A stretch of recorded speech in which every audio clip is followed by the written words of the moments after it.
Hello, welcome in to Creator CTO. Welcome back. I'm JL Garofalo. Today we are jumping right into it. All right, we're browsing some jobs, some sports jobs, sports, fantasy sports, gaming, betting, whatever you want to call it, this conglomeration of industries. We're using the FYF Jobs board to look through different jobs, talk about how to use AI to strategically apply and increase your chances to land that job.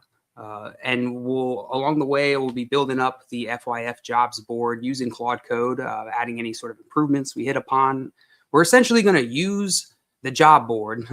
We're going to dig into how to use the job board successfully, effectively, and then we're going to just improve the job board as we go. Essentially doing my work on live stream.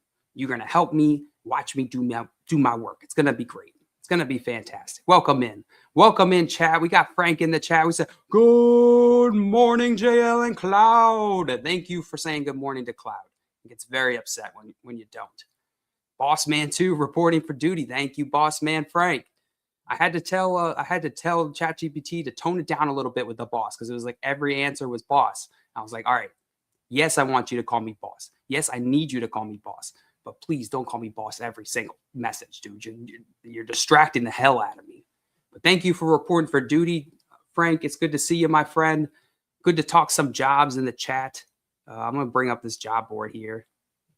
And this is very casual, my friends. This is very casual in the sense that I want you to participate. If you have questions, if you're looking for sports jobs or you're looking for jobs in general and you're wondering how the heck do I succeed in this? How do I get this job? How do I stand out in this giant pile of people probably applying to this job? I can't tell you how many people I talk to who give up before they even apply, or they give up right after they apply. Yeah, I'm not gonna get it, but at least I applied. One's better than the other, but we're gonna talk about how to confidently look at any of these jobs, or how to confidently approach any of these jobs so that you can apply to them, shoot a shot, and you never know what you might land. We can talk about what the people hiring this job are actually looking for, because that's a huge part of the game. It's not just looking at the description, but figuring out, okay, like, what do they want? What are they looking for? And am I it? That's important to varying degrees of your success in that job. So what we got here, we got the FYF jobs board. All right. This is, if you haven't checked this out yet, it's at jobs.frontyardfantasy.com or fyfjobs.com. If that's easier for you, less characters. This is a job board that I built that is specifically designed to pull in jobs from brands within the sports, fantasy sports, sports betting industries, sports media industries, all of these different industries. They all pull together a certain crowd, and that's a crowd that loves sports and they want to work in sports in some degree or some fashion. Games around sports. Sports are just games. They're just physical games. So it's like games around games. The overlap is sports. So we're looking at jobs in sports, and we're going to go through a bunch of these on FYF jobs and just dig into which one, like how to approach that one. So if there's specific ones you want to dig into, go to jobs.frontyardfantasy right now. Go find one that you want us to talk about and put it in the chat, and we can go right to it. We got no rules here. No rules. There's nobody who's going to stop this stream. Simon's not going to come in here and ruin anything. We can talk about anything you want. So, all right. So what we're digging into, we're going to browse some of these sports and try to reverse engineer them. We'll use AI to kind of dig into, okay, let's give it this description, figure out, how we can look at each of these jobs, and then talk about like what makes maybe each one enticing. If you're trying to get into sports, one underrated strategy that I consistently am plugging to people, consistently encouraging people to do, if you want to actually work in sports, is to find a company or a brand that's hiring for your skill set. It doesn't matter if it's part-time, if it's full-time, but find a foothold role. Find a role that you can essentially get your foot in the door, start applying your already existing career experience, so you don't have to take the giant step back, that you can just continue on with the momentum that you have in your own career.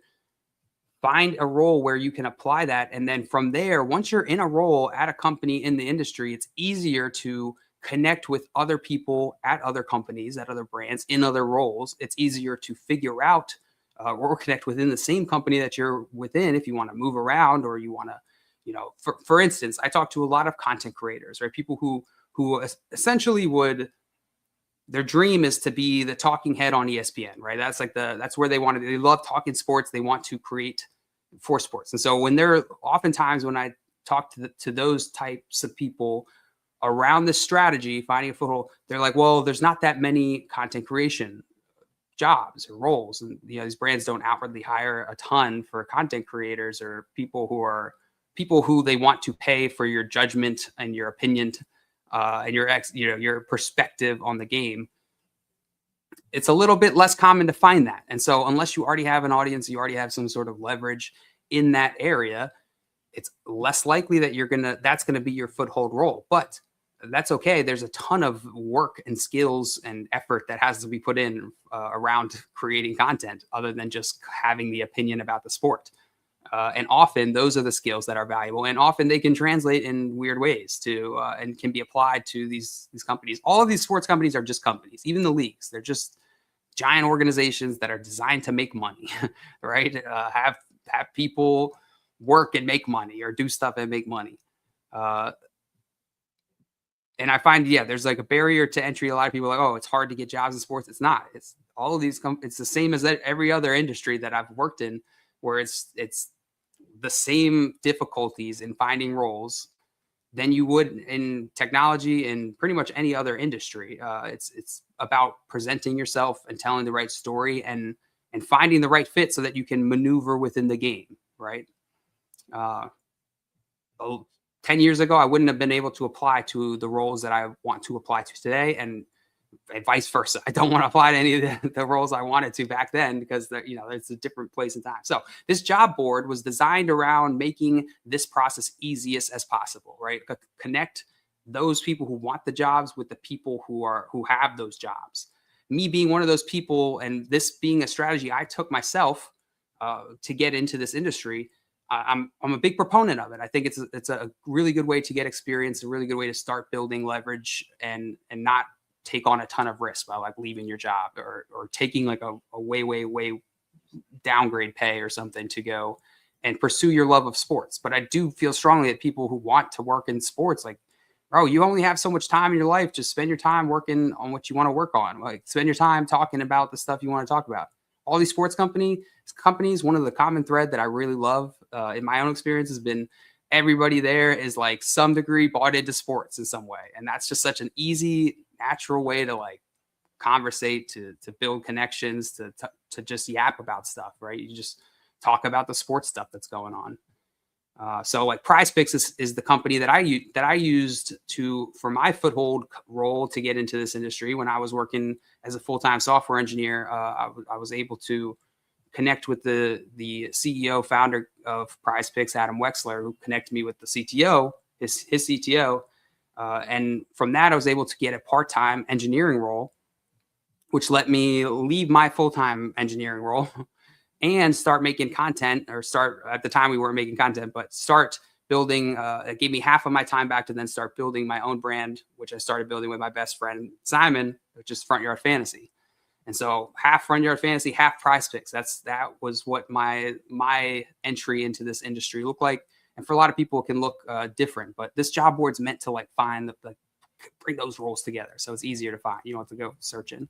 Frank in the chat said people are scared to take a small step back in a title role because of the sweat equity they put in. But sometimes you have to take one step back to take two steps forward. This is such a good point. He said sometimes life just works that way, especially in today's job market. Yeah, you're absolutely right. I mean, Frank was, I think you were in the stream this morning, the Front Yard Fantasy stream, where Simon and I were talking about Mike McDaniel. Mike McDaniel, who's an NFL offensive coordinator now, previously the head coach of the Dolphins. He gets fired from the head coach of the Dolphins, and his immediate next role is offensive coordinator on the Chargers. And what he said when he was hired, after he was hired for this role, was really interesting to me. He said something about how it was something about the way that the Chargers made him feel as the head coach of the Dolphins while playing against them in the previous season. He's like, I felt helpless when playing against that offense.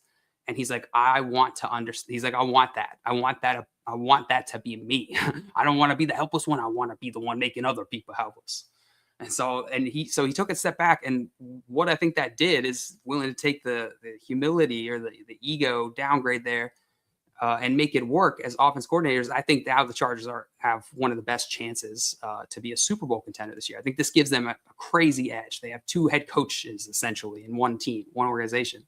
So you could do something similar. I went from full-time, like, I don't know, I was earlier on in my career, so the roles were less important, but it was like full-time software engineer to like part-time mobile, just like working on something small initially on at Prize Picks. But then that grew. Once I got in there, I was like, hey, you guys can build, like, you guys are making the same mistake that we were just making at the last company we just made.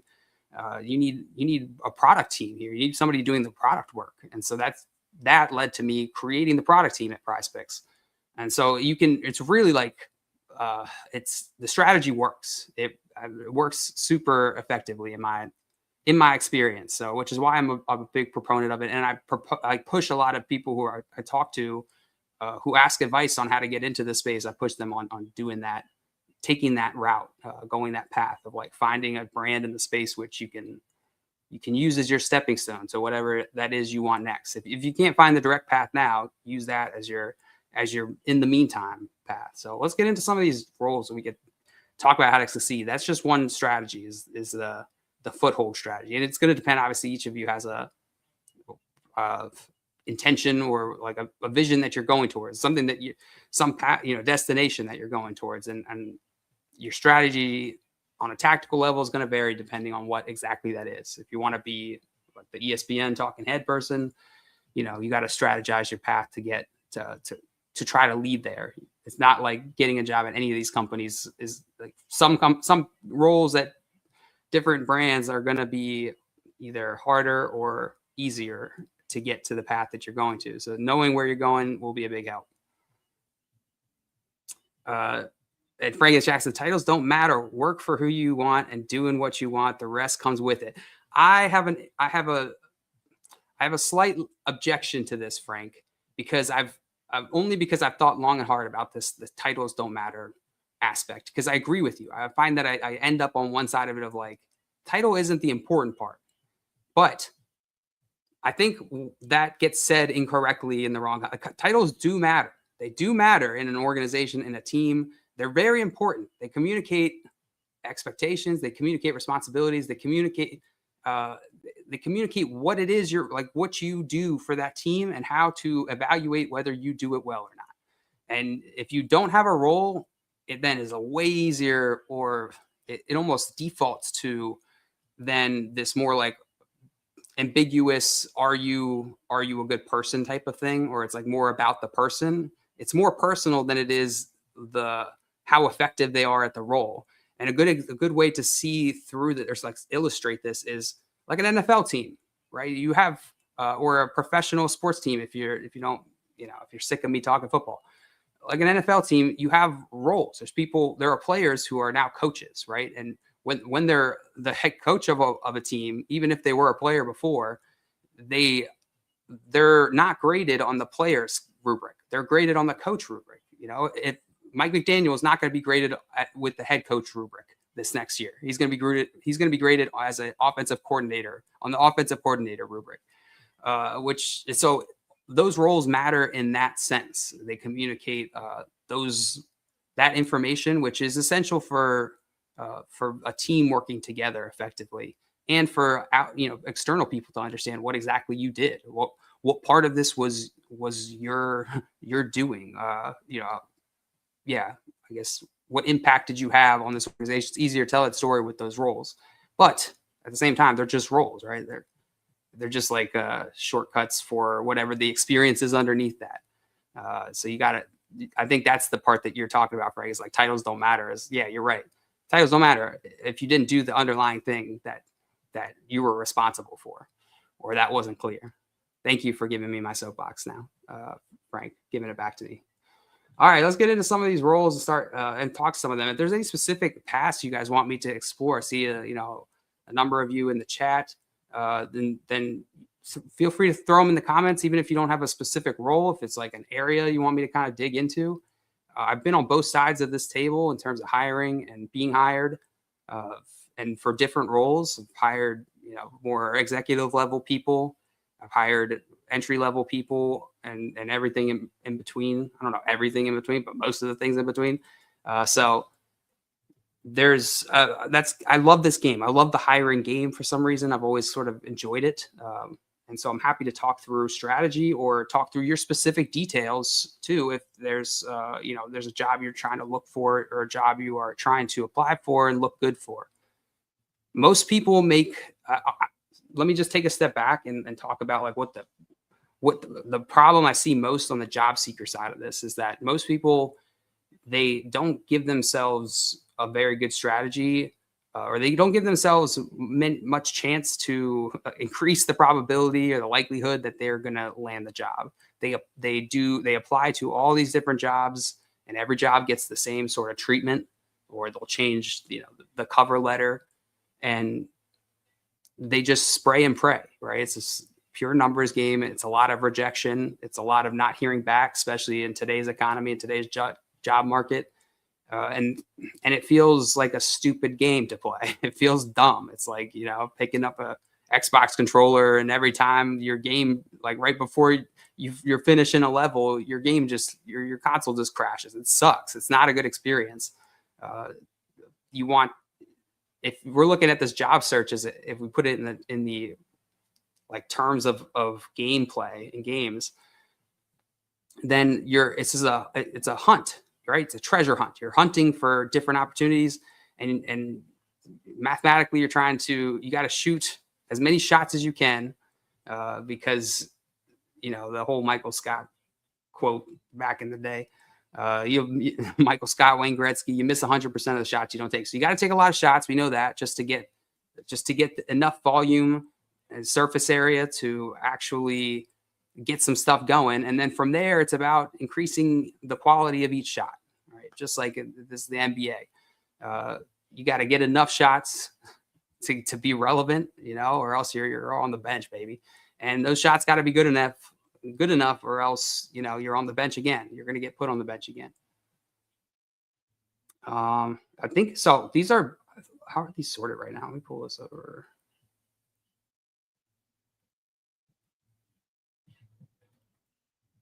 Let's do the most recent here. And so the job board, it's got a bunch of different filters here, just like you've seen on pretty much every job board ever, and a lot of e-commerce sites.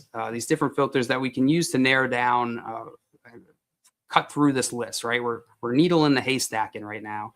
There's it says 339. I don't know if that is right.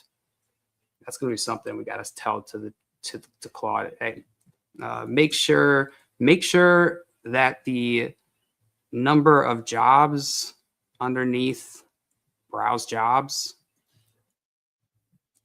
Let's put this in quotes so it knows what I'm talking about. Probably have to do like a screenshot too. 399 jobs is accurate to the number of active jobs on the site at that moment. Oh, wait, and that meet the filters.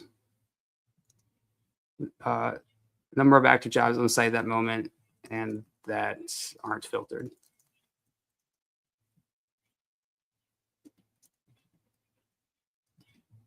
And we'll just pass it that little screenshot so it knows what we're talking about. All right, now back to this. All right, so we got a bunch of these. We also have some personalized filters up here at the top. My matches looks a little bit wonky right now. I'm gonna have to tell it to fix that too. I put in my preferences. You can put up your preferences. Get out of my face, dude.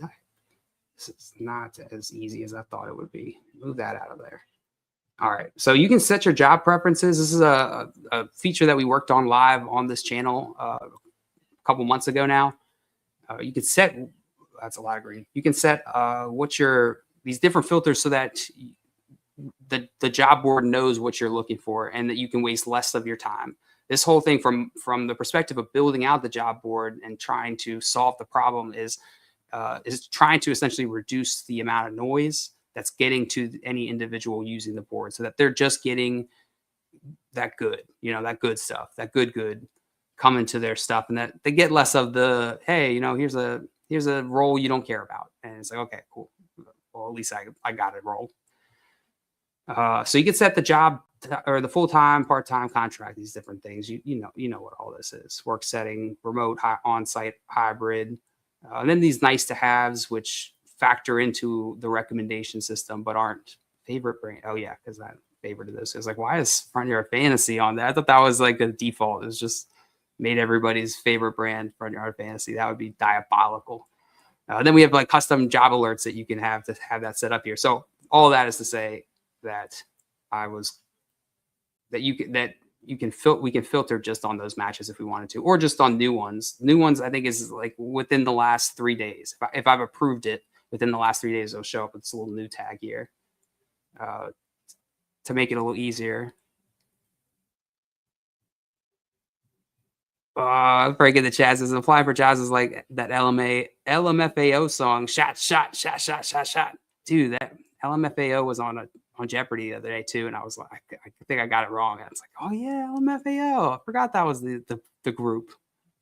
He said, as a guy who just changed jobs 6 months ago, Frank, you said finance? You said finance? You did no.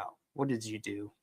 What do you do, Frank? Tell us. We were talking about it with the AI stuff, but now I'm kind of forgetting.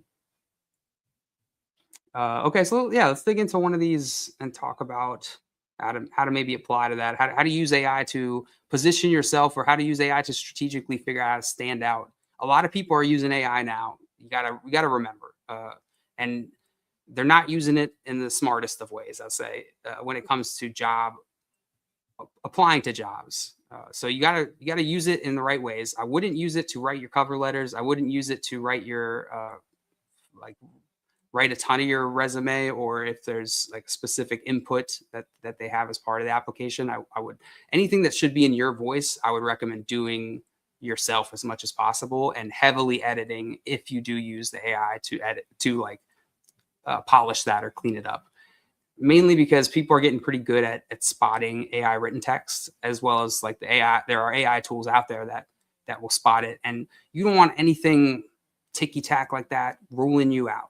Because if you find like a clever enough hiring manager is going to be like, okay, this person they took a shortcut, and if there's any indication that you took a shortcut in the process, you get doxxed pretty bad from the start. Of course, every hiring manager is different, but I'll just say it doesn't look good for a lot of hiring managers. They're not going to like that. And when you have a bunch of options and supply and demand is favoring the hiring manager, then that's even worse for you. If you have a ton of leverage, then feel free, go ahead, take as many shortcuts as you want. You could do what you want, but yeah. Frank says, yeah, yes, correct. It is finance. Nice, Frank. You got to teach me a thing or two. Get me. I'm trying to become. I got like the engineering, got the product. I need the finance piece. I need to become like just a killer when it comes to finance. So hook me up, Frank, in the chat. All right, let's see which one of these looks interesting. Risk lead at Novig, which is a predictions market like Polymarket or Kalshi. Analytics lead. Analytics is a really cool department or job, I'd say, in companies. I really didn't work with the analytics team until PrizePicks. PrizePicks had like a full dedicated analytics team run by this guy, Grant Cloud, who's really smart dude. And I remember thinking at the time, I'm an engineer, I'm like, why do you need an analytics department? Why can't engineers build out analytics? And I didn't realize how crucial of a team that was. Their whole job is to use the data of the business to find ways to make the business work better. And in a company like PrizePicks, that's crucial. So here, a predictions market startup, which is going to be similar to a PrizePicks type of environment, right? Predictions market's going to be kind of similar to DFS. DFS is kind of like a flavor of predictions, you could say. Then this is a decent job. Analytics lead. This is great. Seems great for like a mid-career type of person, someone who's already had like a solid start to their career. It's hybrid New York, so it's a New York job. You got to be there. Meaningful equity, whatever that means. So let's see. Build Novig's analytics foundation end to end. So okay, this is the TLDR. This is generated by AI here to cut down the time that it takes for you to have to read all this job description copy. Often these companies love to do this. They love to put the about section at the top so that you have to scan through that every time. It's terrible. I see this now that I do this job board too. I see all, I read through the job descriptions a lot, and I just see the patterns of these companies about the role, and then they'll get into the specific role, which is often what is the job seeker. You're just trying to get into this, right? You already know the company, or you read it once and then you're done, and then you're digging into what exactly are they looking for about the role. At Novig, data directly shapes the product, what we ship, what we measure, and the calls we make about what comes next. As an analytics lead, you'll partner with the head of analytics to build the foundation strategically, tactically. So you're working with somebody who's leading that analytics team. You're essentially coming in as an individual contributor, and you'll help define what that analytics team looks like long term. I saw a bunch of people go this path at PrizePicks.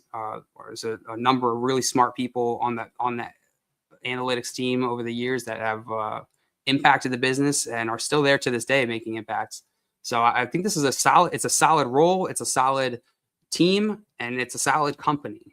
All those things are hitting in terms of, like, if you're trying to get into this industry, the sports, gaming, gambling, then a role like this is awesome. It gives you really meaningful experience at a company where there's not going to be a bunch of things in your way from learning about how that company works, how to get whatever you're trying to do done. So that's cool. Who are you and what will you do? Drive strategy and action, guide the team to interpret data and act on it with clear documentation. This is somebody applying to this. If you're an entry-level person, I wouldn't be applying to this. I mean, you could actually just to shoot a shot, but try to look into the description and read between the lines. Read what are they looking for here? Here it's very clear they're looking for someone with some experience. They're not looking to train you up from zero. Now, if you're really ambitious and you're really proactive, or you're really effective person, you're the one in the group project who's always getting the stuff done, then maybe you could shoot a shot on a job like this and try to sell, pitch your story, right? I might not have the experience that you're looking for, but here's what I got. And that could work. A number of places, and even if they're like, well, we're really looking for someone with experience in this role, you could still at least make a good impression for whenever they hire for maybe a more early on role. So that's another thing to think about, is you don't necessarily need to rule yourself out, even if you don't meet all the qualifications. But you got to be able to paint a picture, tell a story, basically.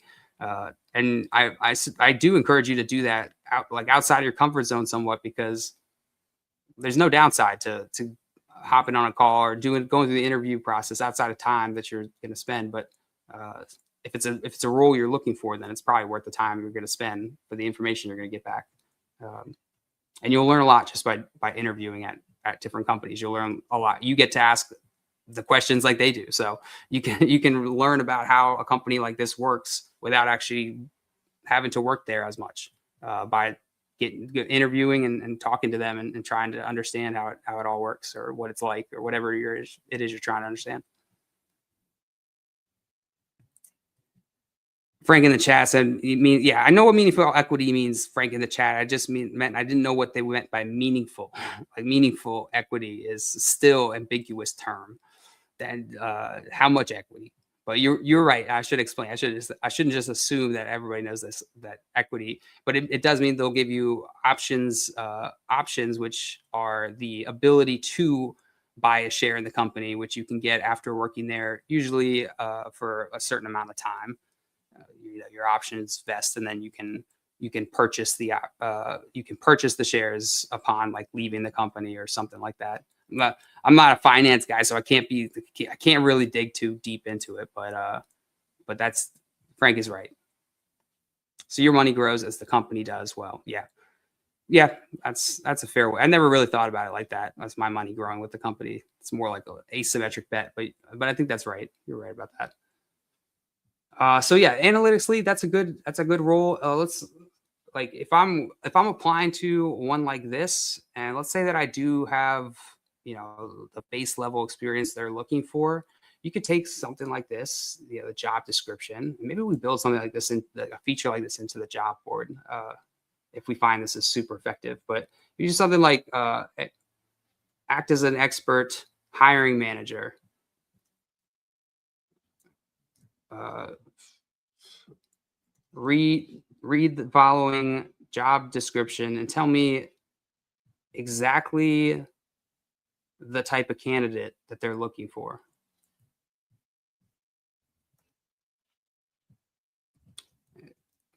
Be as specific as possible. That way we can avoid some of those maybe generic, like generic career application advice or candidate advice. Uh, give it the job description. Let me get more of this then. Union Square, that's a sweet spot. This is a cool spot if you're living in New York.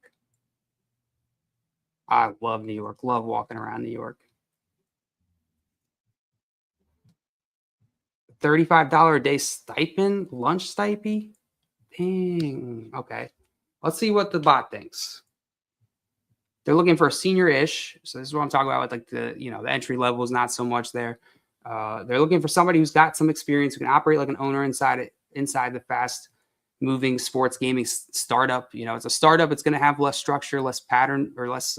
Yes, it's going to require you to be more proactive, require you to establish more of your own lane than a bigger, more established company. So that's something to think about. They're looking for somebody senior. They're looking for somebody who can come and help immediately.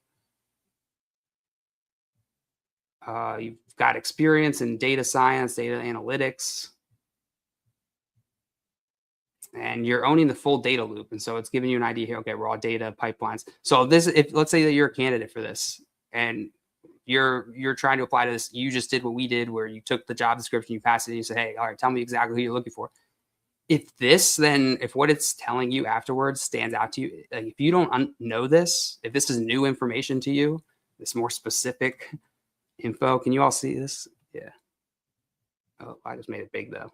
Here we go. This one here, raw data pipeline. Like if whatever the specific things that they're talking about is a little bit less known to you, then that should be an indicator to you that maybe maybe this isn't the right role for me, or maybe maybe I'm not quite what exactly they're looking for, and I need to have that story bridge gap if I'm going to apply to this, because you don't want to waste your time, and you definitely don't want to create you don't want your first impression with the people who work at this company to be that you're somebody who wastes people's time. Companies are just made up of people, and if you want to get into this industry, it's often the people, right? It's the people that in the industry that you're trying to network with. You're trying to get as many of them to understand who you are and what you do or what value you bring as possible. And so even if you don't get this job, like you're interviewing, it's still reflecting on you, right? Later on, you might reach out to some of those people that you interview with and be like, hey, remember I interviewed for this job? Like, now I'm doing this now. So, just be mindful of that and use the bot to help you identify those. If there's something in here that's weird, then you can use the bot to try to surface that ahead of time so that you only realize that once you get to the, in the interview, and then you're like, oh no, oh no, I'm not prepared for this.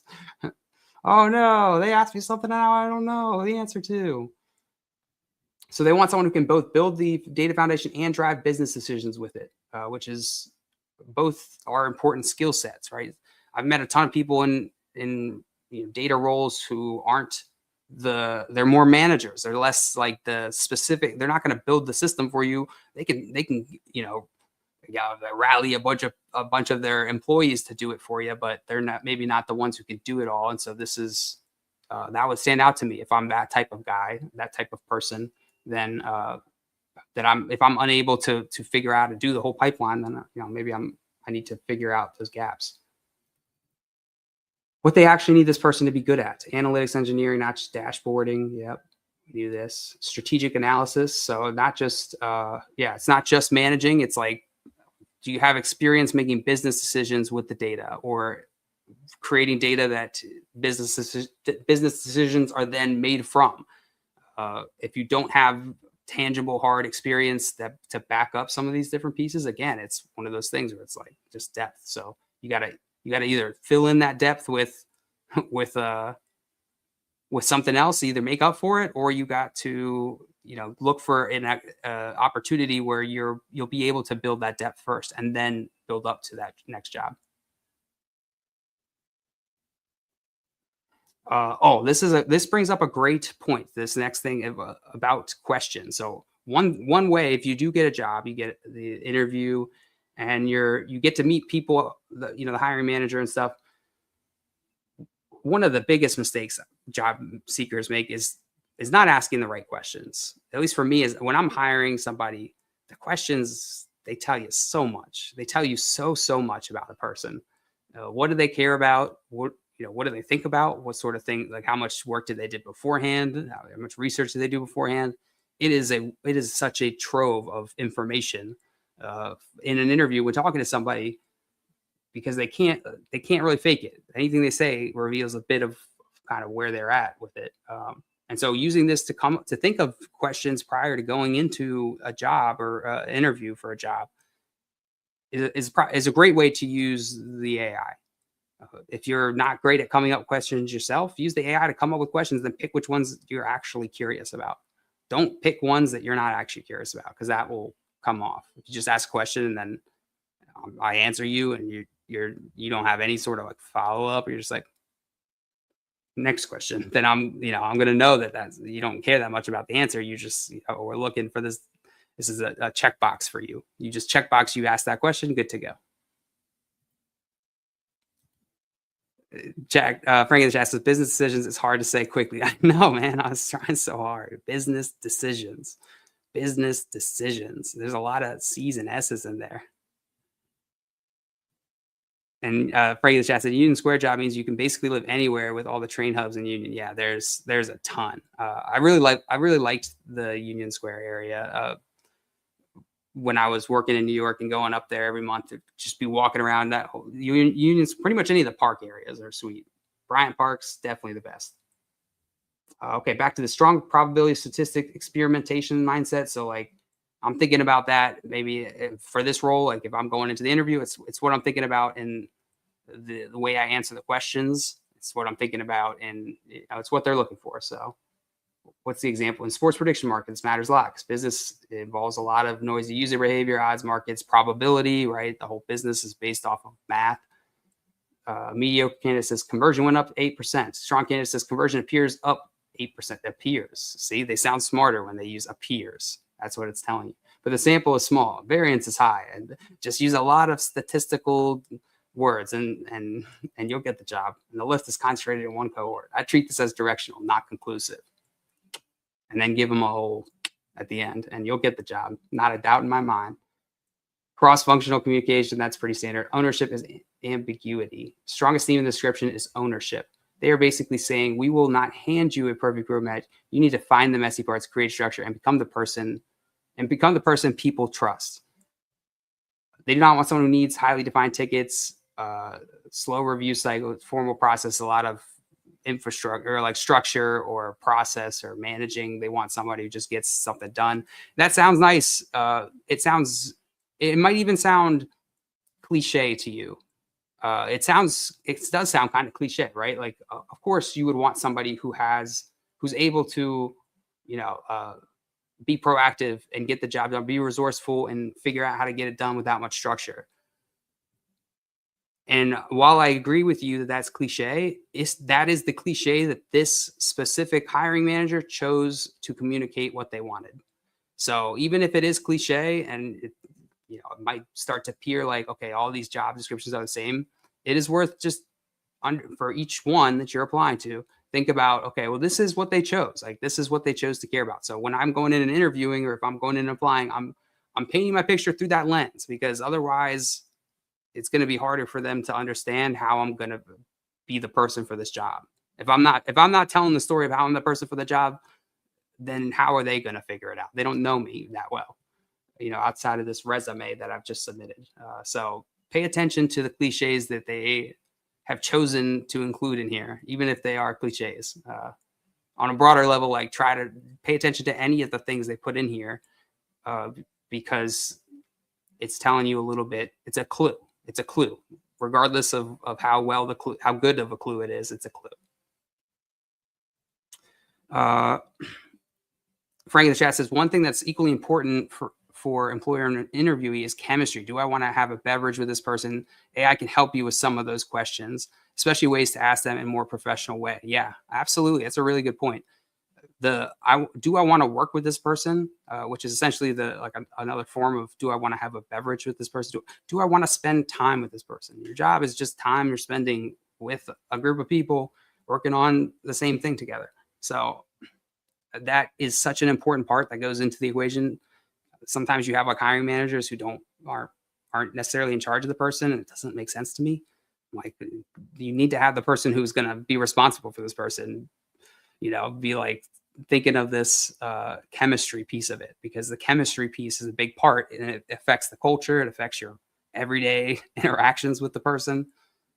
So finding ways to communicate that more, be less stiff, be more yourself, be willing to talk about maybe some of ask them about some of the stuff that is more human to human, right? Sports is such a good way to do this. This is why working in the sports world, like, and professionally, is so fun, because everybody has this kind of shared hobby also as part of it. The shared like conversations language. I can meet countless people, and if they're into fantasy football or football, I have so much to talk about. Like, we could just talk about all this, any of this stuff that's going on.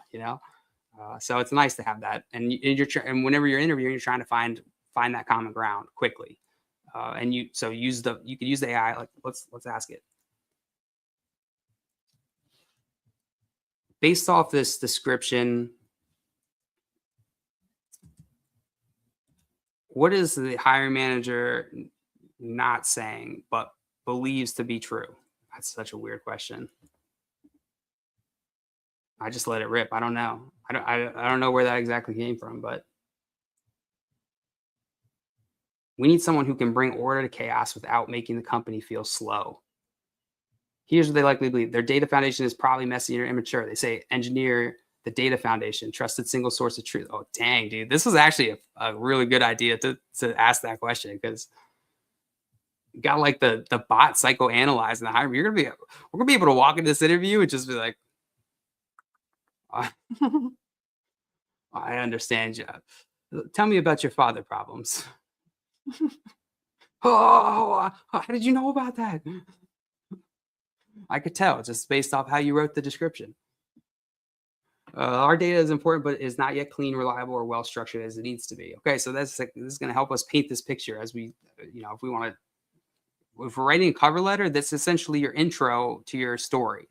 That's how you start laying the foundation for your story. Your interview is how you then reinforce the story and tell the whole thing, right? Paint as much more of the picture that you can, and it's interactive. Let them interact with the story in a way, But your life, I think this is a really tough mindset shift to have, is like as someone who's interviewing for a job seeking, but maybe doesn't have the storytelling background.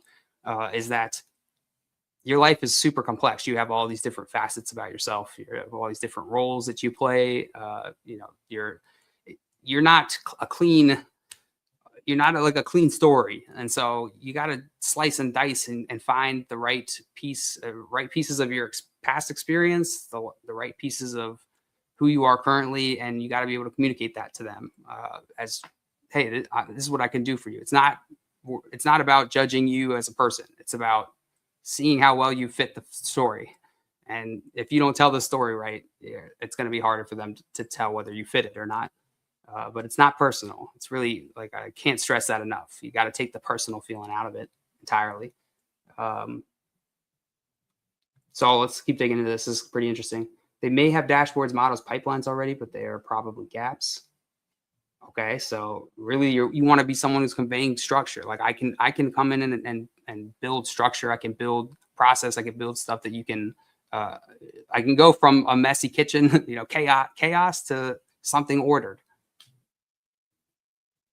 data models guru. They do not want a ticket taker.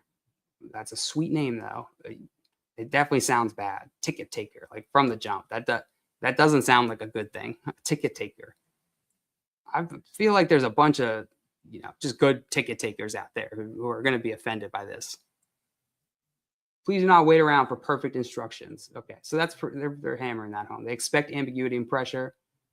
The not for everyone section is doing a lot of this job will be intense at times. Yeah, startup, that's helping. As someone who's worked in startups and non-startups in the past, there's definitely a category of people who aren't prepared for what a startup is like. And it's not that it gets that different. It's just that their expectations aren't aligned to that reality yet. And that's, I've found that to be true in a bunch of people throughout my career as I've worked in different size companies.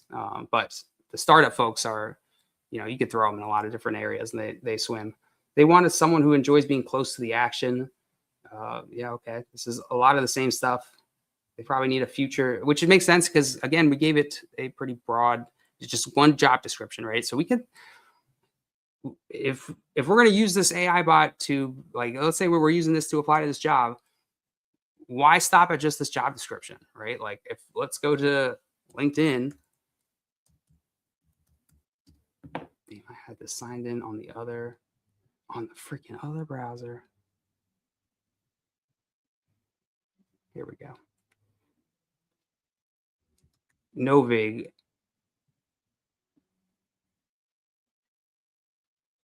Analytics lead. So then you can come here and you can be like, where's the one where it's the people who work there? Yeah, you go to look for the people. Okay, cool. Here's the team at Novig. Good looking team. We're looking for the person who's probably hiring for this, right? What do they say? Reporting to the data, head of data or something. The doctor of data. Where's the doc of data? Head of engineering now. They got a lot of people. SVP Gross, co-founder. Not seeing him yet. Seeing him or her yet. Where you at? Where you at? Where you at? Marketing. What was the role?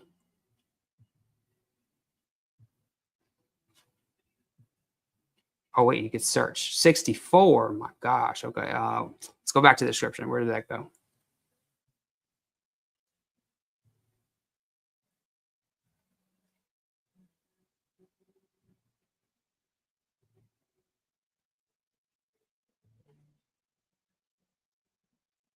Paul Graham.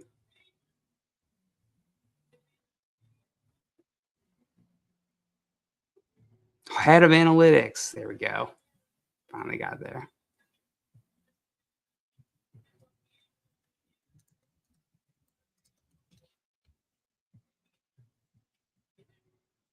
Here we go. Benjamin J. What up, Benjamin? Connect. Nope. He has no idea. There's no idea. I should just put a note. We're live streaming, baby. So, the whole point of going and stalking Benjamin J. The whole point of stalking is, so he's the hiring manager, likely, right? You're the person that this role is reporting to. So from here, you can dig into it's more information. You can grab some more context and feed it to the bot if you want to help, get better outputs here. But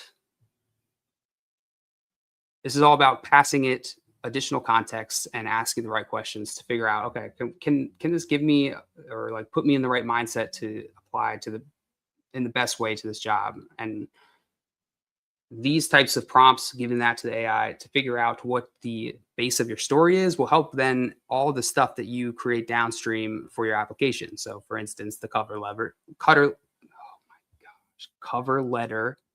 the resume, or that super fancy word they got for it, curriculum vitae, whatever that means. What else do they have in applications? Because those are the main two, like, content points. Your LinkedIn, I mean, you're not going to change your LinkedIn for one job, but those are the two that you would tune towards it. And then on top of that, I would highly recommend reaching out anytime that you do apply to a job, is going and finding this type of person and going in and reaching out to them directly. So if Benjamin J, I would have included a note on that connection that I sent with something with the like a real shortened version of that story that we're developing based off of what the bot is telling us that they're looking for in this job, and using our own experience, right? We're not having the bot tell the story for us. We're not making up anything. It's just we're figuring out how do we communicate like what value we can bring to this role in the most effective way. And we're using the bot to help us figure that out. And that's especially useful for people who maybe don't have that like skill set or background. And like myself, I'm not a genius with all the words or a genius with all the communication. That's like a learned thing. This is the same way. You can use the bot to overcome that, so that you're not getting in your own way, lowering your own chances to get the job. All right, so they're allergic to big company process people. So this tells me if I'm going in and interviewing, I'm not saying those words. I'm not saying the words, around. I'm not saying like, oh yeah, agile, or like, I don't know, synergy. Any of those words that are typically used in the corporate environment to communicate or virtue signal that I'm working or that I do work. Any of that kind of stuff, it might just trigger them to be like, this person's not for the job.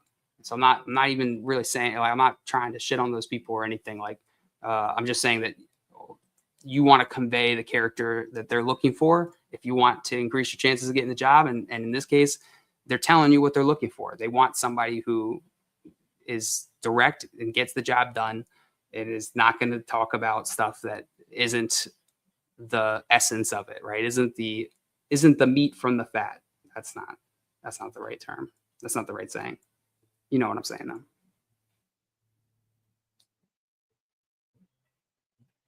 Frank is Jack. What do they believe is true but not saying? Getting deep with Claude today, yeah. Oh, I don't know where that one came from, but kind of fire. AI fluency is probably a real filter, not decoration. They specifically mention AI native stack using AI fluently. So that's probably, and that's going to be a lot of these places nowadays. I mean, a lot of the hiring is shifting towards that. So they need someone leadership can trust. May have been burned by weak communication. Interesting. That seems like maybe a reach, but if your analysis is correct, but nobody understands or acts on it, it did not matter. Look, it's referring to a specific thing in the job description about it. So yeah, this will tell you a number of things. It'll either help you make that decision. Do I want to apply to this? And then it'll also help you figure out how to apply. All right, let's get off of this one. Tired of that. Tired of talking about that one. Let's see. Regulatory counsel, vice. Okay, that sounds boring. Senior project manager. That sounds cool. Also kind of boring. I'm bad at I don't want to be a project manager, but I'm sure it's not boring to everybody. Simon's a great project manager. Senior iGaming brand marketing. Nah, that doesn't sound as fun. Partnerships marketing manager. That's interesting. Underdog.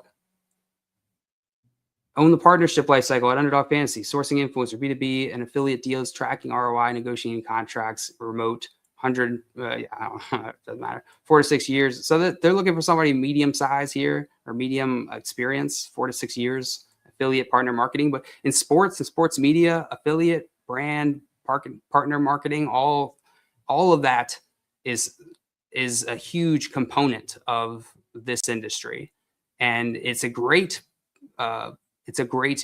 like domain to get involved in, because it gives you contacts with a bunch of other nodes in the network. Essentially, like you'll meet a lot of other creators, you'll meet a lot of other people who work at other brands, other companies, and that will ultimately help you in navigating the industry to wherever you want to ultimately end up. Like I said, for every one of you that might be different, but I'm just speaking in terms of the industry and my experience in working at these different companies. I've worked with a bunch of like people on partnership teams at different brands in the company, more so than I've worked with a ton of customer service people at these different brands in the space. So it's a big part of the space, and it's not Underdog's not going to be the only. They're not the only ones hiring for this right now. I've seen a bunch of them come through lately. That one's looking for a more middle career type person, so maybe it's more obvious. You can use the same tactics that we were just kind of looking at to try to apply to those. But I don't know if there's anything specific in there. Let's see this. Ooh, DK. Okay, DraftKings. This one's a little bit more, maybe not necessarily entry level, but closer to remote, which is pretty nice. I know a lot of people like the remote. Needs 5+ years in gaming, hospitality, and sales, 3+ years managing sales teams. So maybe not a little bit more. It is a little bit more experience, which is fine. I'm not hating on that. Just more so trying to find something different than what we've already done. How we doing, chat? Welcome in. Welcome in. If you haven't tuned into this before, welcome in. This is Creator CTO. I'm JL Garofalo. If you haven't already, check out my new YouTube channel. It's at Creator CTO, where I'll be putting out more content like this around tech, around product, around fantasy sports gaming, building brands in this space. It's more of the technical stuff, building out different products here, but check it out. It's brand new. You go subscribe to that if you're liking this, and do me a favor. If you know somebody who would get a ton of enjoyment, or some nerd out there is like, yeah, dude, this guy, like sports nerd out there, especially sports and nerds, those are my people. So do me a favor, and if there's just one person that that would enjoy this content, I ask you to please share it with them. Just getting this content off the ground and trying to find more and more of the people who I'm trying to help with this. So thank you very much. Please and thank you. All right, let's find a not boring job. Head of social sounds pretty cool. This is interesting that I don't know why LA. I'm gonna have to have Claude look into this. Why this looks like duplicates we're getting. You might be dealing with some duplicate job issues. Head of social, yeah, that doesn't sound that interesting. Especially head of social does sound interesting. Don't get me wrong, but all those different locations, like, how fun is that? You're just copying what the guy in the person in LA is doing. I'm hating on it for no reason. It's probably a lovely job. FanDuel, lead product manager, FanDuel Labs, an internal Skunkworks team. I love that. I love Skunkworks, whatever that. I love that word. That's a great word. An internal Skunkworks team. Prototyping experimental Skunkworks sportsbook experiences like conversational AI, social betting. This is a cool job. This is a super cool job. As someone who has been a product manager before, the worst kind of product manager jobs are ones in which the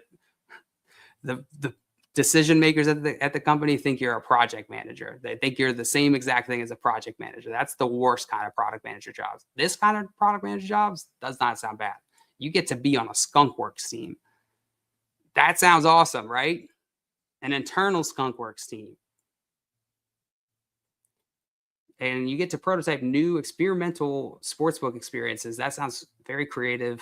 You get your like R&D for product R&D at FanDuel. So this is sweet. Let's dig into this. Maybe this is one that we can see. Own product vision and roadmap for FanDuel Labs. So this looks like leadership, a little bit more product. It is product lead product manager. 6+ years in experience with significant ownership over product strategy, roadmap for complex domains. Proven track record of scaling 0 to 1 or highly experimental consumer products. So they're looking for actual data, right? Or actual experience. So somebody who come in and lead and has a portfolio or some real experience. Be like, hey, I built this from this to that. So maybe this is a little bit more of a experience type of role, and you can use the same tactics that we were just going over with the bot to figure out how to apply to this best. But for once you start getting into these deeper or leadership roles, especially ones like this, either at a startup or at a company where they're creating a more small team that is supposed to operate like a startup, which sounds like what an internal Skunkworks team would be, then whenever you're in those types of situations, then they're going to want to see evidence that you can do the work. And as long as you have that evidence, then you're almost certainly experienced with telling people about that evidence, right? Hey, this is what I built. Here's my background experience. Let me tell you this. And so leading with that, showing versus telling.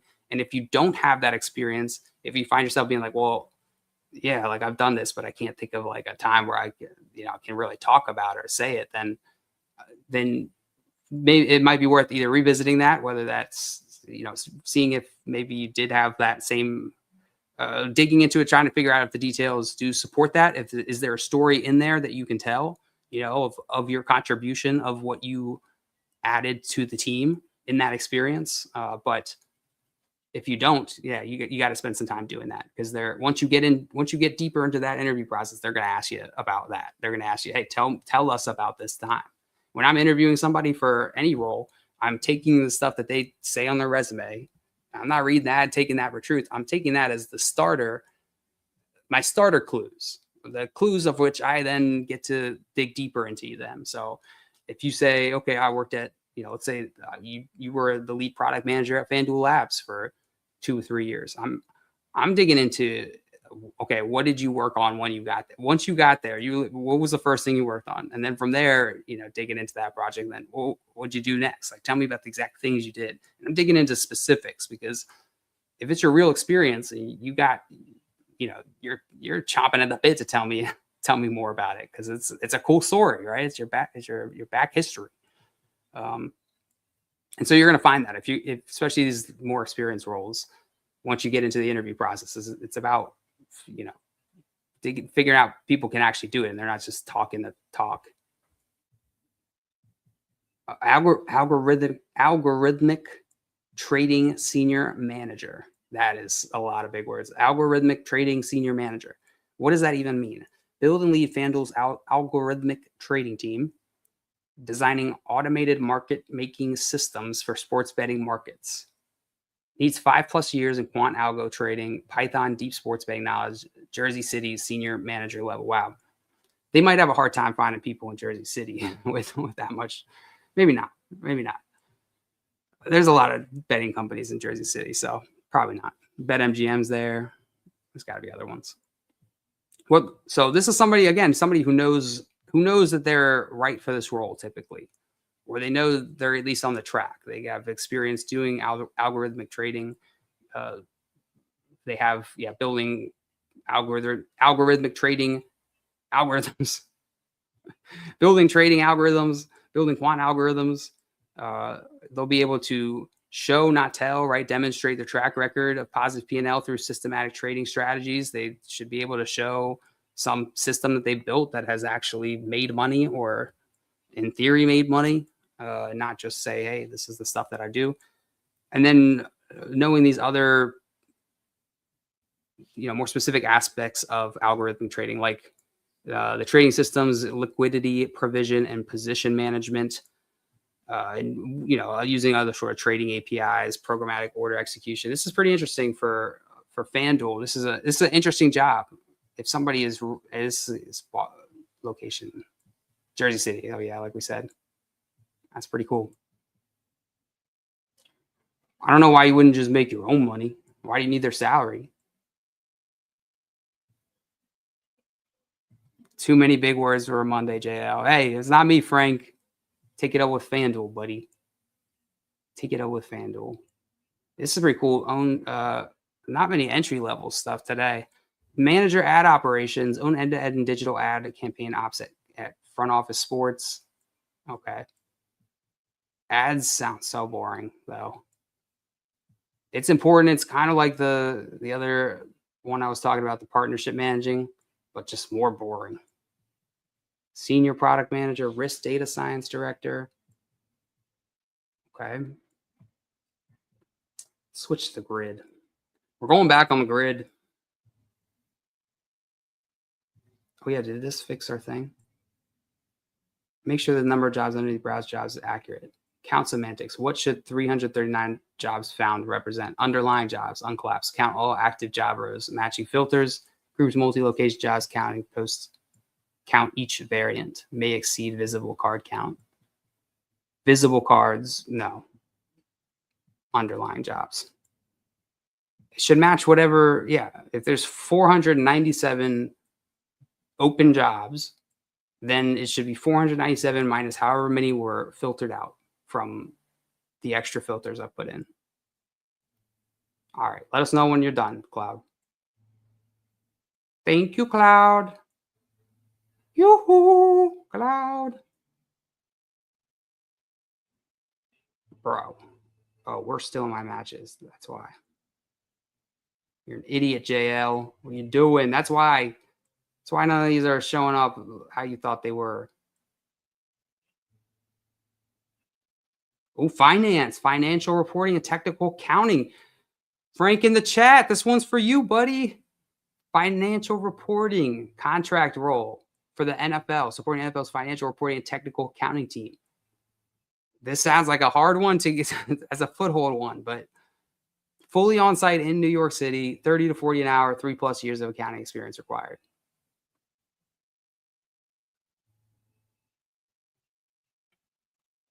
Yep.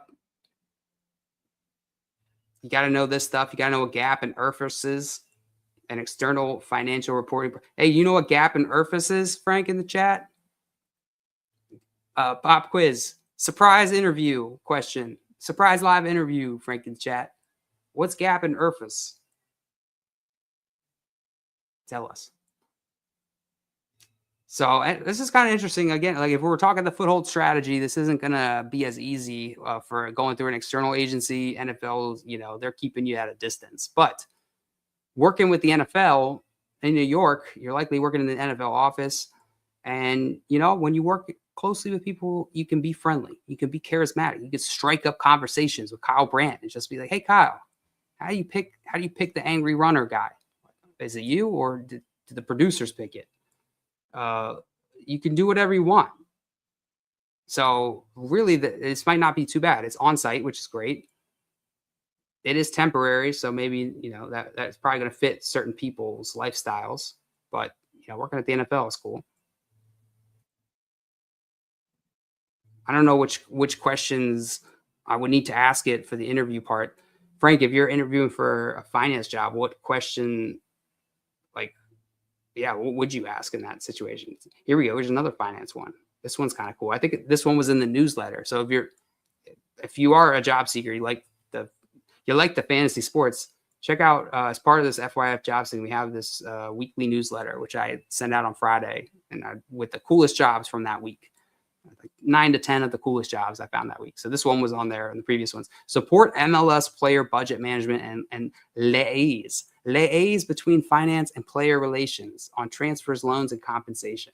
Hybrid New York City job, 4 days in office, pretty low salary, 2 to 4 years finance and accounting experience. So this is like somebody who's just still early career, just maybe not entry, but like second level. So this is probably a really good one to talk through. Oh no, this is a senior level, senior coordinator, financial analyst. Wow, with a salary that low, what? I don't understand that. It's a finance role. Can't they just make the money? Make it make sense to me, Frank.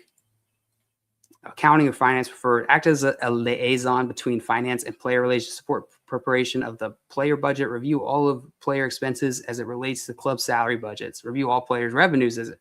Bro, you get to know all the players' revenues, all the club's revenues. That's pretty cool. Support accounting if you like soccer, that's pretty cool. Support accounting during monthly close and settlement process, including review of player-related items, manage trackers, blah, blah, blah. Work with player relations department during year ends. High five with the players whenever you want. Support preparation of the player projection for the cash flow statement. Yep. Support vice president on projects and ad hoc analysis and reporting. I like that. That I felt like the support vice or the vice president made sure that they put this in here. Make sure you got it. I just want to make sure that they'll do my bidding when I want. So if we're taking ones like this, let's say that you're a big soccer fan. You really want this role. This seems like a dream role. If you're early on in your career, something like this could be awesome to get your foot in the door. and just see what, like, how is the MLS structured? How do they deal with players and their budgets, or players, these clubs and their budgets? All of that is useful information to you that you can then utilize later on in whatever you're trying to do in finance and soccer. So let's take this, pop, pop, and I guess we can start a new guy on here, and we'll say, okay, act as an expert career coach. I think I changed that up from the last one. Read the following job description and tell me 5 ways in which I can stand out as a candidate when I apply for it. Which I can stand out. Yeah, that prompt's a little soft in my opinion, but I can't think of that much better right now. On a Monday, no less. I love Mondays. Here are 5 ways to stand out. Position yourself as a finance player operations bridge. Oh, I like this specific strategy.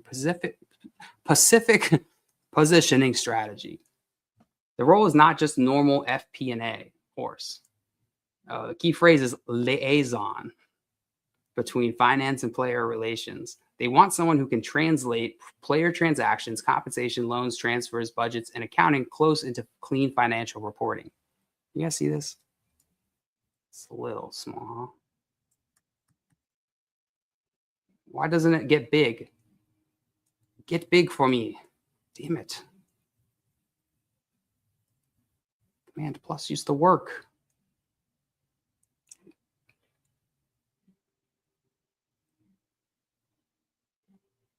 I don't want to zoom. Just make the font bigger, guy.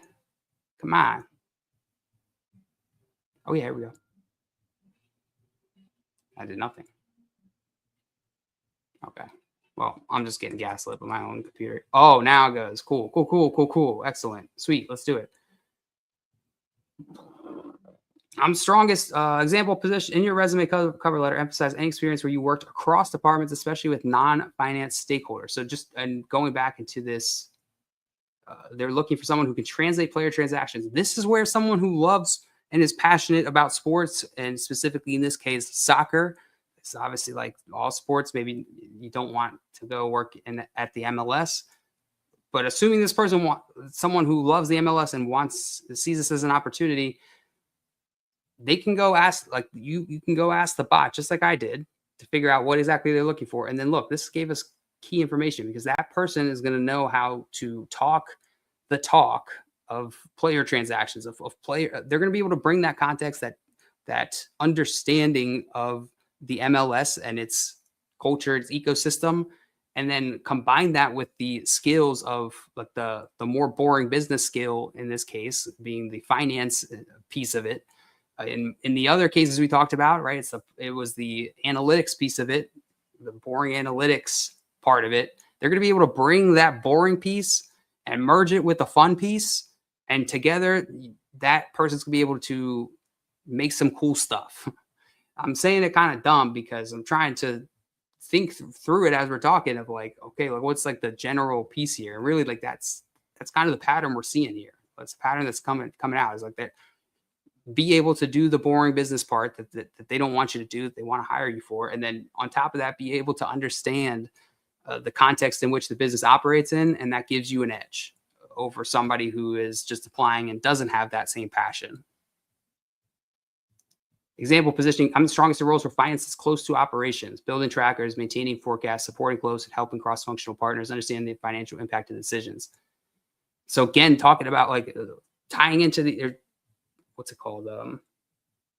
Getting like attached to these specific things that they're looking for, and then telling your story through that is going to be one of the best ways that you can increase your chances of landing this job. Because of course you probably have a ton of stories that showcase your, you being an all-star, or they showcase you, being like maybe like an individual all-star. And then you have stories that where you shine as the support, you shine as the collaborator. And so you want to like you want to align those two things so that what they're looking for happens to be the same stories that support you being that person.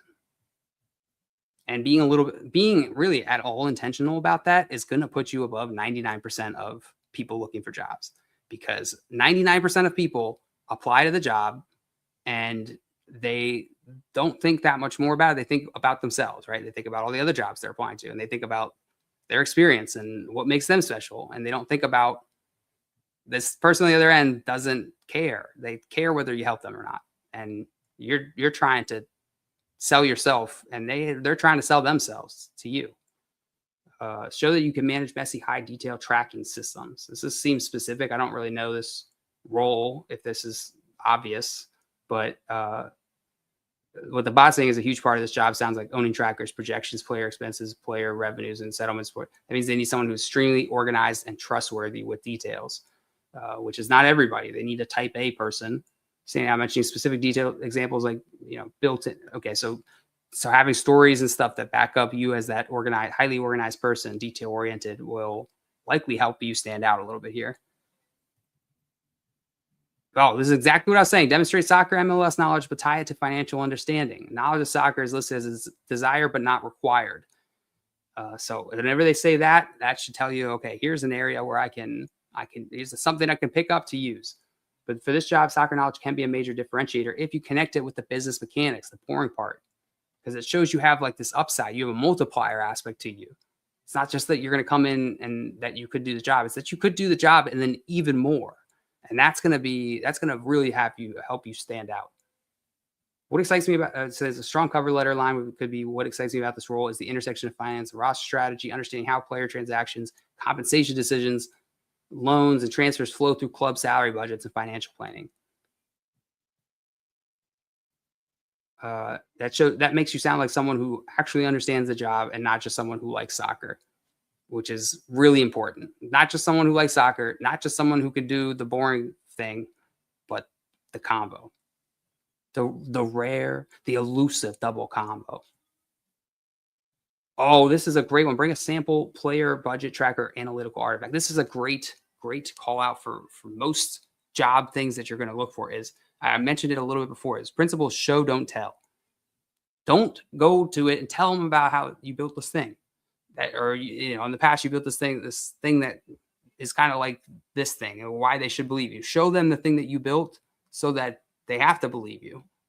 It's way more compelling. It is far more compelling to show up with something built than it is to talk about it. And this is true not just in this context, but in most of storytelling and presentation and stuff. Is show, don't tell. Like, just show, don't tell. Most candidates will only submit a resume. You can really stand out by bringing evidence. Take what you found in this, what they're looking for here, and do a side project. If you don't have something, like go and make something small. Use AI to build a simple tracker thing or like a real tracker thing. Not something that's just like basic out of the box, but like something that has to do with soccer and tracking things. Just use your own creativity and your own experience and knowing what this job is to then figure out, okay, how could I stand out? Well, put yourself in the hiring manager's shoes. What are they not expecting me to do here? What could I do here that they're not expecting?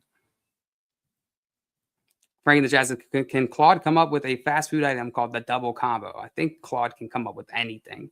He said, can you imagine a fast food item called the double combo? What would it be? I should have read that one first, Frank. Can Claude come up with a fast food item called the double combo? Yeah, let's ask. By the way, come up with a fast food item called the double combo.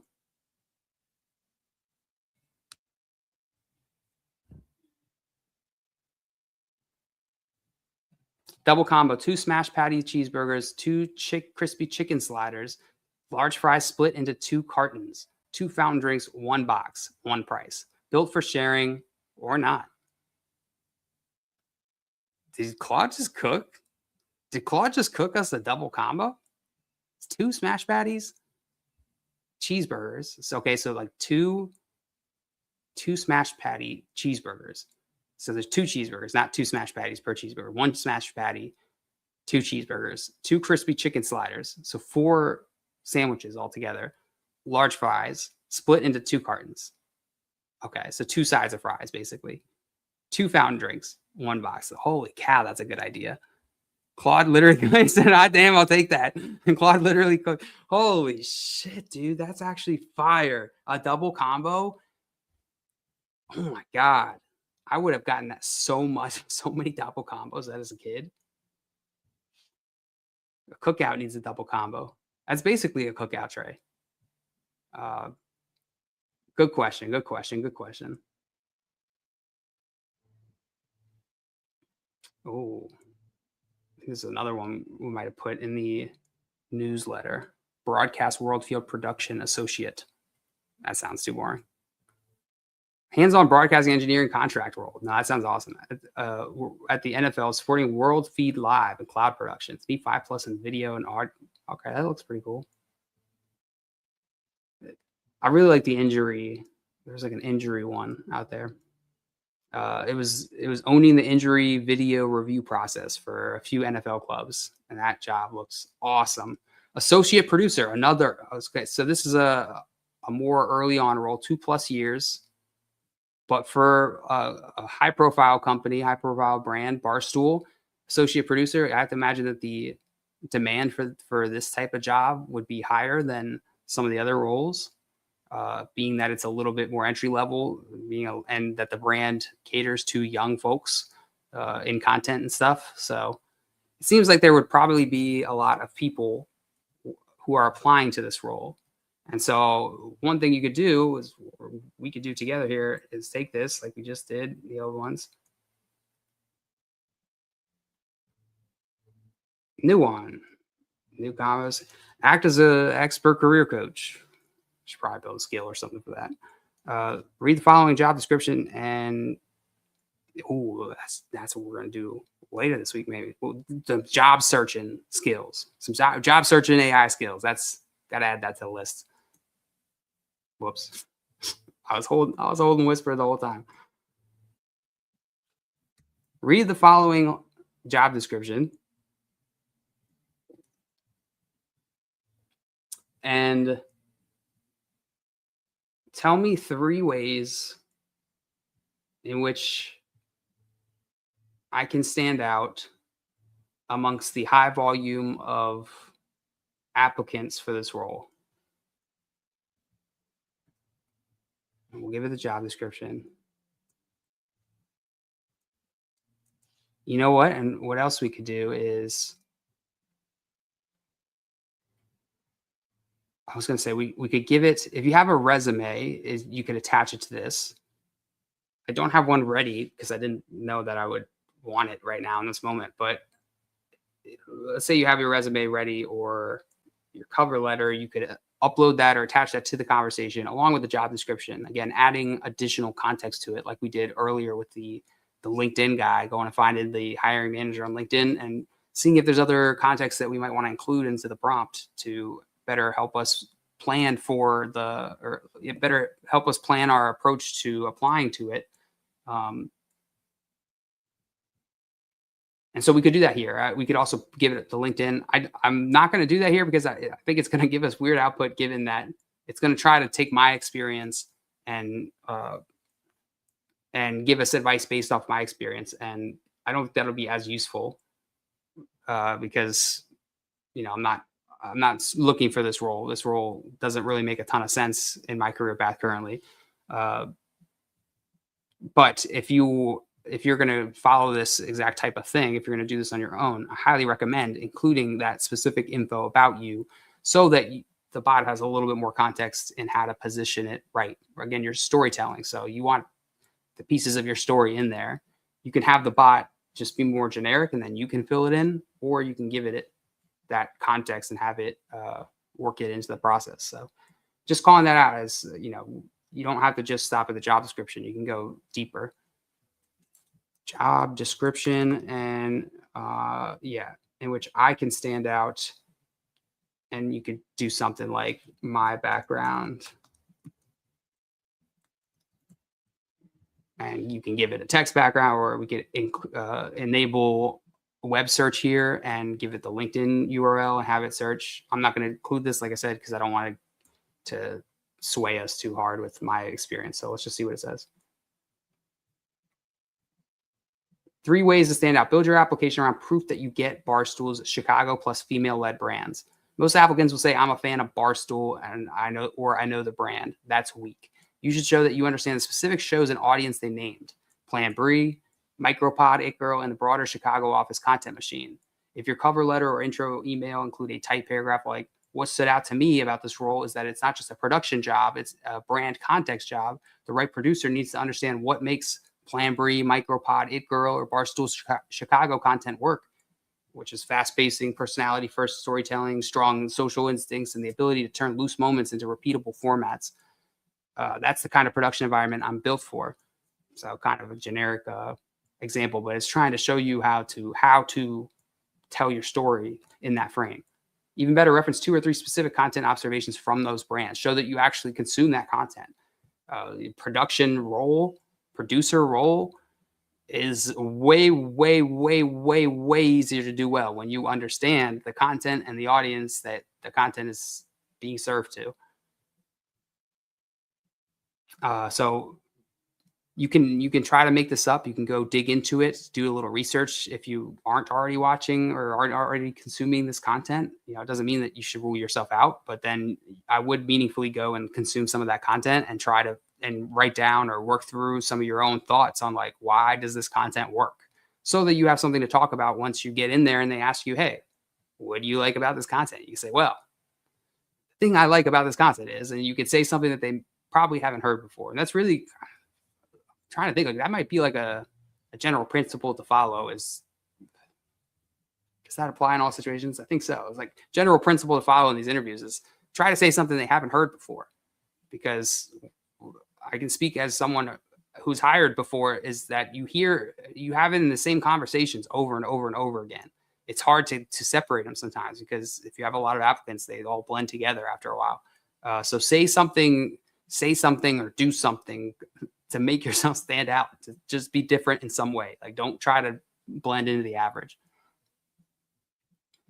Frank in the chat said, as a hire, JL, can you tell which resumes were written by AI versus not? And do you care if it's AI written or not? Yes. Yes. I haven't hired since AI has gotten as good as it has, like in the last 5 months or so. But I did hire right before that, within the last year, and AI was out, and obviously people were still using AI for cover letters, things like that. I feel like I'm pretty good at telling which things are written by AI. Part of that is my background in AI and my background in computer science and stuff. I can tell that, like, I look for the patterns a lot, but I'm not going to say I'm perfect at it, nor do I give the attention to like. I'm not sitting there like breaking everything down, but if it doesn't, I can generally tell whether something hits or not. If it feels like it's written from a place of authenticity, then it usually sounds just different than if somebody's trying to like present themselves well. And part of this is maybe doing the hiring over an amount of time, where it's like you kind of start to figure out the patterns on what's BS or like what's performative. But the biggest thing is just, most people are performative, or like performative to some degree, and your hiring manager is going to be a varying level of ability, are going to have varying level of ability to see through that.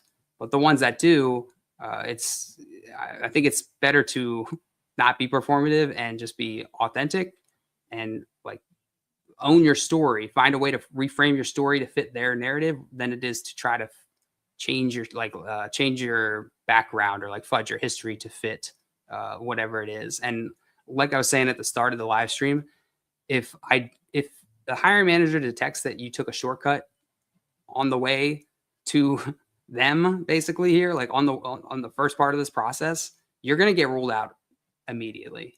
So there's a minesweeper game in this, and you might think you're getting this big edge by putting your stuff through ChatGPT or putting your stuff through AI and your cover letter, having AI write your cover letter, but it could also just be causing you to waste your own time.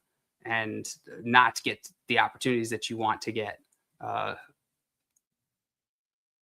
yeah, I can't speak for all hiring managers. You know, you might get one past them. You can change it up like school style, but I think it's better to I think it's better to be safe. People are talking to AI all the time now, so their brains are picking up on the patterns too. It's not gonna be good if you take shortcuts. So I would use AI to not shortcut. I would use AI to enhance or like increase, multiply your chances. But I would not use it to just shortcut the work that you got to do. Which you got to do at least some of the work to make the decision on what story you're going to tell, and then you got to tell it, and you got to take responsibility for telling it, either in person or on your cover letter. Either way, it's you. You're represented there, and they only have that to work with. So if the only surface area you're giving the hiring manager to like the only clues you're giving them is ones that are mostly like fabricated by AI or just mostly come up with AI, then you're not really giving yourself the best chance here. You're not giving yourself the best chance to win that game. Good question. Really good question. And to answer the question about do I care? Yeah. And I think most hiring managers care because that it signals the short if it signals a shortcut, then there's like a subconscious thing. It's like, okay, well, you're gonna take shortcuts then when you work for me. You know, you're gonna apply the same level of like lazy execution or medium execution to the work, whatever work task I give to you. And that from the start feels different. It vibrates at a different frequency. You know, that energy vibrates at a different frequency. It's much lower than proactive people who, even if they don't know stuff, they're gonna figure it out. They're here to do it. And that's really what you want to be.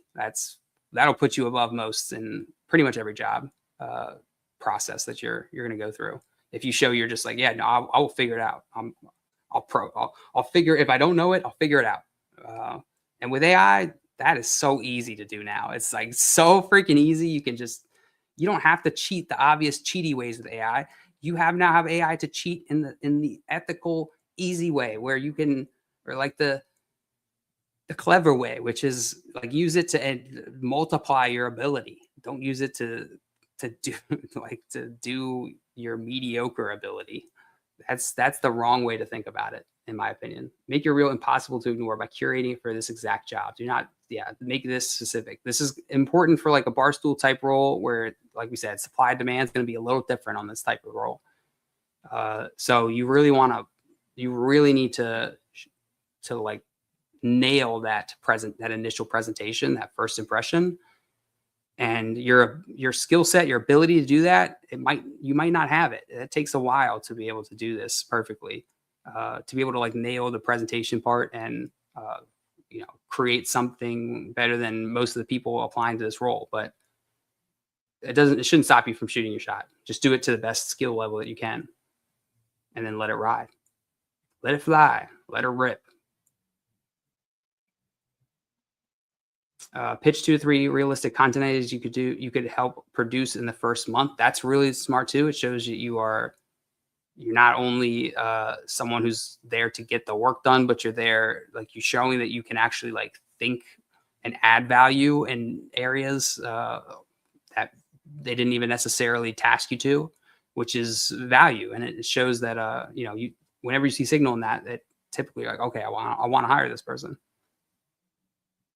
But it's saying, but keep it practical. Don't shoot too big. Don't be like, okay, let's change the whole thing. And instead, like if a candidate comes in and they suggest one like actual improvement that I haven't thought of to something, then I'm gonna be impressed, right? I'm gonna be like, oh wow, because this is my job, is to think about improvements to this thing. So I've thought of them, even if they're not all in. Like I've at least thought of them or aware of them. And if you're coming in with something I haven't thought of, then that shows that you can provide perspective that maybe I don't have, and that's value.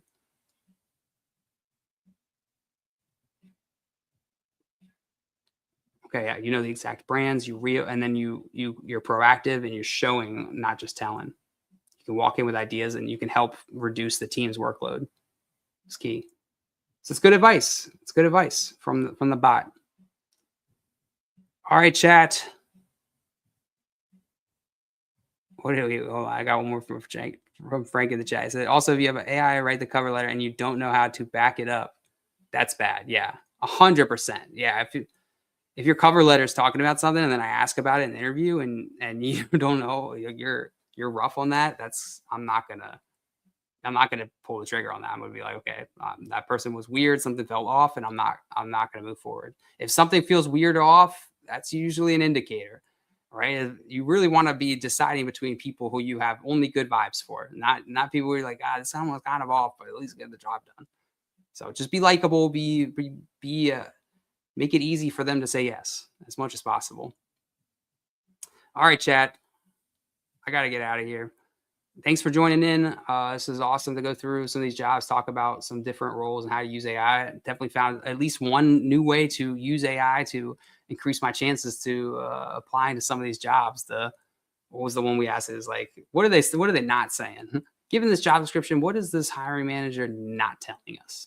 That was fire. Reverse engineer the hiring manager and start playing psychological games with them. I like that.